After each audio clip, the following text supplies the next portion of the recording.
Baik, Assalamualaikum warahmatullahi wabarakatuh. Di sini saya akan menjelaskan tentang kerjasama antar pemerintah daerah.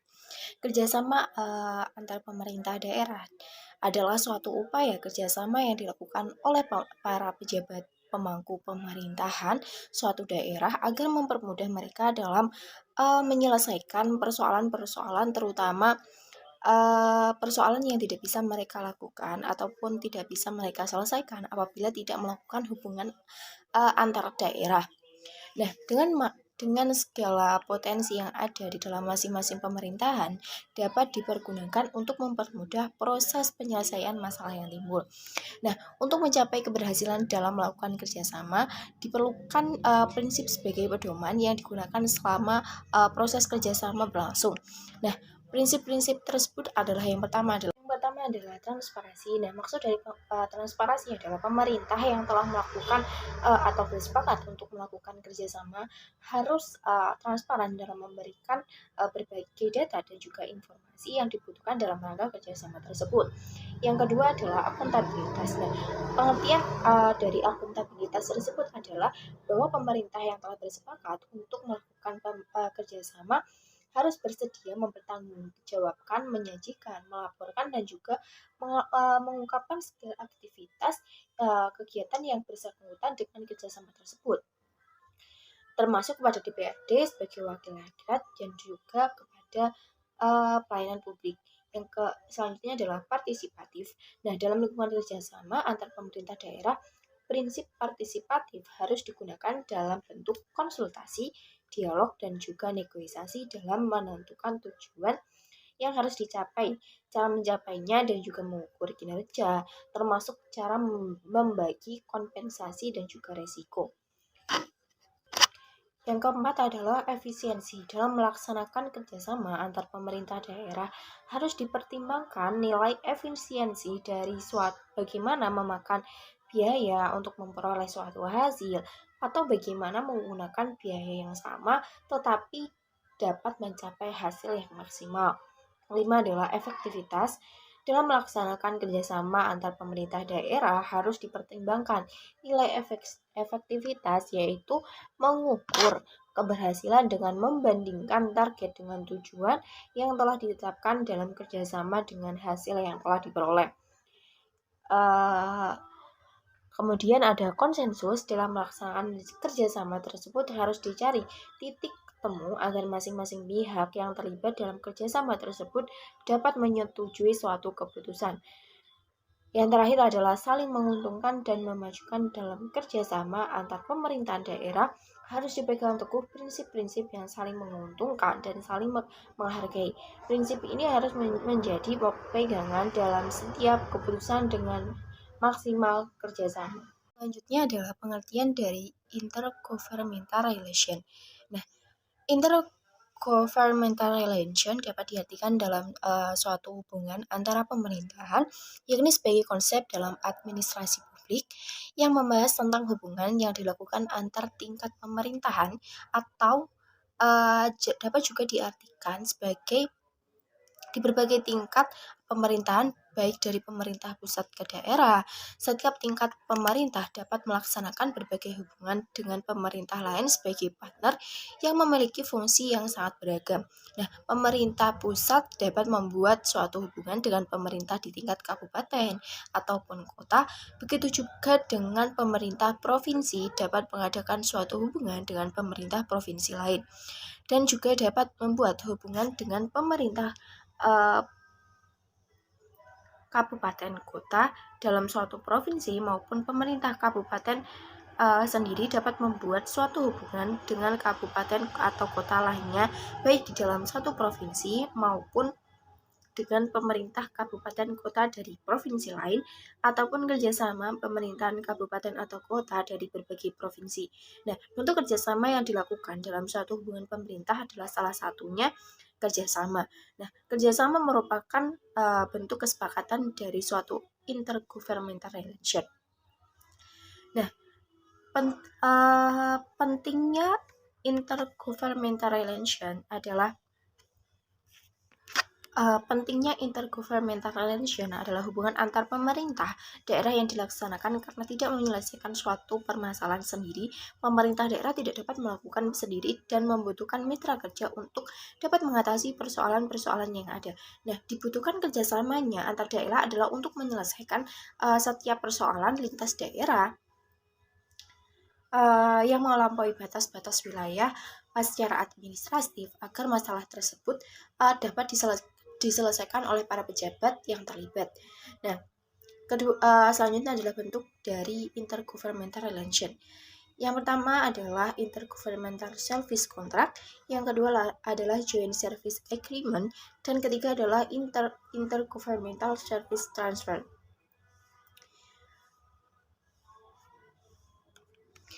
Baik, sekian penjelasan dari saya. Selanjutnya akan diselesaikan ataupun dilanjutkan oleh rekan saya. Terima kasih. Oke, di sini saya akan memaparkan sedikit tentang penjelasan perselisihan sengketa wilayah ataupun daerah. Yang pertama, secara definisi dari perselisihan sengketa wilayah ataupun daerah tersebut ialah sebuah konflik ataupun permasalahan yang terjadi di antara dua entitas geografis. Nah, permasalahan tersebut muncul karena adanya beberapa faktor, yaitu yang pertama adanya ketidakcocokan ataupun perselisihan secara interpretasi maupun pemahaman. Bisa dicontohkan, yaitu yang pertama mengenai dokumen sejarah ataupun mengenai ketidakcocokan antara regulasi ataupun hukum yang mengatur di antara kedua belah wilayah tersebut. Nah, membicarakan mengenai permasalahan yang ada di antara kedua wilayah, tentunya kita tahu bahwasanya permasalahan tersebut sangatlah kompleks, di mana harus ada beberapa pihak yang akan ikut andil di dalam penyelesaian permasalahan sengketa tersebut.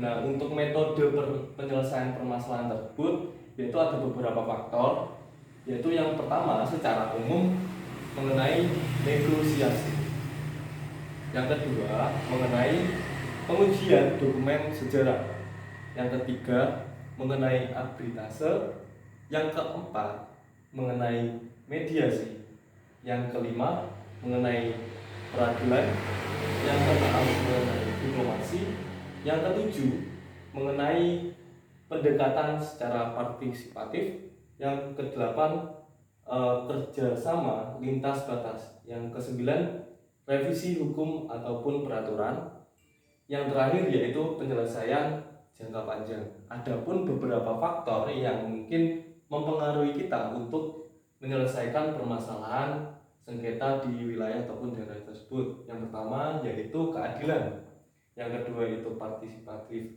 dari publik, yang ketiga itu pembangunan berkelanjutan, yang terakhir itu komunikasi dialog. Sekian dari baiklah sahabat-sahabat, untuk menjelaskan mengenai beberapa poin yang ada di papan tulis ini dari penyelesaian ataupun faktor-faktor permasalahan penyelesaian, nanti akan saya jelaskan melalui tulisan yang ada di video tersebut. Terima kasih. Wassalamualaikum warahmatullahi wabarakatuh. Yang sudah saya jelaskan di dalam video tadi, penyelesaian perselisihan sengketa batas ataupun wilayah daerah merupakan masalah yang sangat kompleks dan mungkin melibatkan banyak pihak di dalamnya, juga termasuk pemerintah daerah, masyarakat, dan pemangku kepentingan yang lainnya. Maka di sini saya akan menjelaskan secara definisi poin-poin ataupun faktor-faktor penyelesaian perselisihan ataupun faktor-faktor penghambat untuk menyelesaikan perselisihan di antara kedua wilayah tersebut. Baiklah, untuk selanjutnya yaitu mengenai beberapa poin ataupun faktor-faktor untuk menyelesaikan perselisihan sengketa di antara wilayah ataupun daerah. Yaitu yang pertama ada negosiasi, peninjau sejarah dokumentasi, selanjutnya ada arbitrase, mediasi, pengadilan, diplomasi, lintas batas, revisi hukum, jangka panjang ataupun pendekatan. Untuk yang selanjutnya mengenai secara deskriptif. Yang pertama ialah negosiasi. Metode pertama ini yang sering digunakan dalam penyelesaian perselisihan batas wilayah ataupun daerah. Negosiasi ialah pertemuan antara kedua pihak langsung yang terlibat dalam selisih tersebut. Melalui negosiasi, pihak-pihak tersebut berusaha mencapai sebuah kesepakatan yang saling menguntungkan dengan mempertimbangkan kepentingan masing-masing. Negosiasi juga dapat dilakukan secara informal antara pejabat pemerintah ataupun melalui mediasi pihak ketiga netral. Peninjauan sejarah dan dokumentasi. Ketika terjadi sengketa batas wilayah ataupun daerah, penting untuk memeriksa sejarah dan dokumentasi yang berkaitan dengan batas wilayah tersebut. Mungkin peninjauan ini dapat melibatkan beberapa penelitian, arsip, dan dokumentasi secara historis untuk memahami niat awal dalam menetapkan batas wilayah tersebut. Jika terdapat kesalahpahaman ataupun ketidakjelasan dalam dokumen-dokumen tersebut, peninjauan ini dapat membantu memperjelas secara interpretasi yang tepat. Yang ketiga ialah arbitrase. Arbitrase adalah proses penyelesaian sengketa batas wilayah yang melibatkan pihak ketiga yang sifatnya netral, yang disepakati oleh pihak yang terlibat perselisihan tersebut. Arbitrator akan mempertimbangkan argumen dan bukti dari pihak-pihak yang bersengketa tersebut dan kemudian mengeluarkan keputusan yang mengikat. Metode ini dapat menjadi alternatif yang efektif jika negosiasi langsung tidak menghasilkan kesepakatan. Yang keempat ialah metode mediasi yang melibatkan pihak ketiga yang bersifat netral yang membantu dalam negosiasi antara pihak-pihak yang bersengketa. Tapi berbeda halnya dengan arbitrase, pihak ketiga disebut juga sebagai mediator. Untuk mediator sendiri tidak memiliki kekuatan untuk mengeluarkan keputusan yang mengikat, tetapi bertujuan untuk membantu pihak-pihak mencapai kesepakatan yang saling menguntungkan. Pendekatan ini memungkinkan pihak-pihak untuk berkomunikasi secara terbuka dan mempertimbangkan solusi yang dapat diterima oleh semua pihak.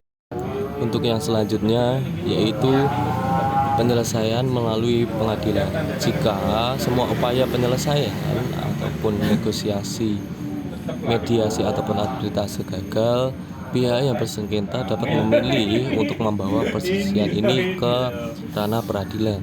Pengadilan akan mempertimbangkan argumen dan bukti dari kedua pihak dan mengeluarkan keputusan yang mengikat. Namun, proses pengadilan seringkali memakan waktu yang cukup lama dan mahal. Dan oleh karena itu, seringkali menjadi pilihan terakhir dalam penyelesaian sengketa batas ataupun wilayah daerah. Untuk yang selanjutnya yaitu metode diplomasi. Dalam kasus perselisihan batas ataupun wilayah antara negara-negara, diplomasi dapat menjadi metode yang sangat penting. Negara-negara yang terlibat dalam mengadakan perundingan diplomatik untuk mencapai kesepakatan yang saling menguntungkan. Diplomasi melibatkan dialog, negosiasi, pertukaran kompromi, dan membentuk perjanjian antara pihak-pihak yang bersengketa. Dapat melibatkan penggunaan forum regional ataupun internasional seperti Perserikatan Bangsa-Bangsa dan organisasi regional untuk memfasilitasi negosiasi dan penyelesaian. Selanjutnya yaitu pendekatan partisipatif, melibatkan masyarakat setempat dan pemangku kepentingan dalam proses penyelesaian sengketa batas wilayah. Dalam hal ini, pendapat, kekhawatiran, dan aspirasi masyarakat yang terkena dampak langsung dari perselisihan harus didengarkan dan dipertimbangkan.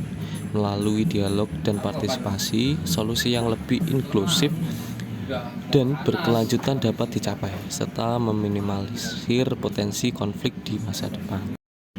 Revisi dan hukum peraturan.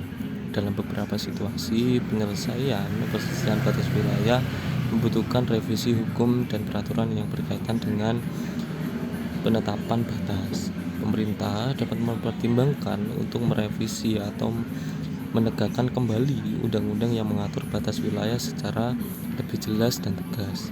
Ini dapat membantu menghindari ketidakjelasan ataupun ketidakcocokan di masa depan dan memberikan kerangka hukum yang jelas dalam menyelesaikan perselisihan. Untuk yang terakhir yaitu penyelesaian jangka panjang ataupun outcome. Penyelesaian perselisihan batas wilayah seringkali merupakan proses jangka panjang yang membutuhkan kesabaran, komitmen, dan kerjasama dari semua pihak yang terlibat. Penting untuk mengadopsi pendekatan secara proaktif, berkelanjutan, dan terbuka terhadap solusi yang saling menguntungkan bagi semua pihak. Pendekatan ini melibatkan kombinasi dan metode-metode di atas dan membutuhkan kerjasama yang baik antara pemerintah, masyarakat, dan pemangku kepentingan lainnya. Bahwa kita ketahui wilayah memiliki konteks atau kompleksitas dan dinamika yang unik. Oleh karena itu mungkin penting untuk mempertimbangkan faktor-faktor tersebut dan mengadopsi pendekatan sesuai dengan kondisi dan kebutuhan setempat. Nah, selain itu ada metode yang telah disebutkan sebelumnya. Ada beberapa faktor yang dapat mempengaruhi penyelesaian perselisihan batas ataupun wilayah di daerah. Yaitu yang pertama ada faktor keadilan, kedua ada partisipasi publik, yang ketiga ada pembangunan berkelanjutan, yang keempat adalah komunikasi dan dialog. Yaitu yang pertama ialah keadilan. Penyelesaian perselisihan batas wilayah harus mempertimbangkan prinsip-prinsip keadilan, termasuk perlindungan hak-hak dari masyarakat yang terkena dampak dan keadilan distributif dalam alokasi sumber daya, yang dimana bisa kita contohkan bahwa ada pengeklaiman sumber daya secara geografis di area perbatasan perselisihan tersebut. Untuk selanjutnya yaitu partisipasi publik. Partisipasi publik melibatkan partisipasi dalam proses penyelesaian sengketa batas wilayah yang penting untuk memastikan kesesuaian keputusan dengan kepentingan dan aspirasi masyarakat yang terkena dampak tersebut. Untuk yang ketiga yaitu pembangunan berkelanjutan. Penyelesaian perselisihan batas wilayah harus mempertimbangkan dampak terhadap pembangunan berkelanjutan di daerah tersebut. Upaya yang harus dilakukan untuk mempromosikan keberlanjutan ekonomi, sosial, dan lingkungan dalam konteks penyelesaian sengketa. Untuk yang terakhir yaitu komunikasi dan dialog. Komunikasi yang efektif dan dialog yang terbuka antara pihak-pihak yang terlibat yang sangat penting dalam membangun pemahaman bersama, mengurangi ketegangan, dan mencapai kesepakatan yang saling menguntungkan. Peraturan daerah dan produk hukum otonomi khusus. Peraturan daerah merupakan hasil kerjasama bersama antara gubernur, wali kota, bupati dengan DPRD. Karena itu tata cara membentuk perda harus ditinjau dari beberapa unsur pemerintahan tersebut, yaitu unsur DPRD adalah peraturan daerah merupakan suatu bentuk produk legislatif tingkat daerah. Karena itu tidak dapat terlepas dari DPRD. Keikutsertaan DPRD membentuk perda bertalian dengan wewenang DPRD di bidang legislatif atau yang secara tidak langsung dapat dipergunakan sebagai penunjang fungsi legislatif, yaitu hak penyidikan, hak inisiatif, hak amandemen, persetujuan atas rancangan peraturan daerah atau ranperda. Unsur partisipasi adalah partisipasi dimaksud sebagai keikutsertaan pihak-pihak luar DPRD dan pemerintah daerah dalam menyusun dan membentuk ranperda atau perda. Berdasarkan pasal 7 ayat 1 Undang-Undang Nomor 12 Tahun 2012 terdapat dua jenis peraturan daerah, yakni peraturan daerah provinsi dan peraturan daerah kabupaten atau kota.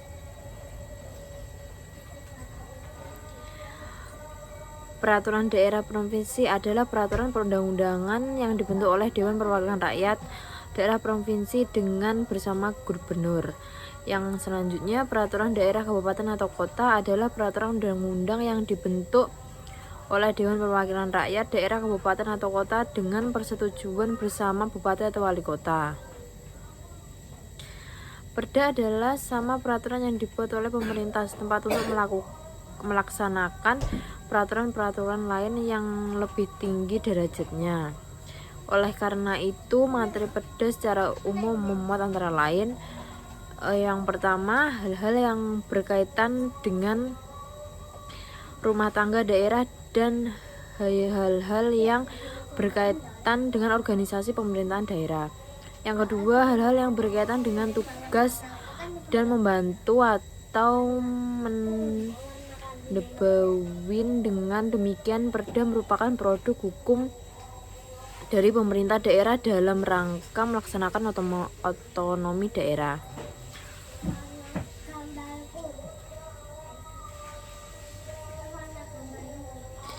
Produk hukum otonomi khusus, yaitu yang pertama otonomi khusus Provinsi Papua, yang kedua otonomi khusus Yogyakarta, yang ketiga otonomi khusus Aceh, yang keempat otonomi khusus Ibu Kota DKI Jakarta, yang kelima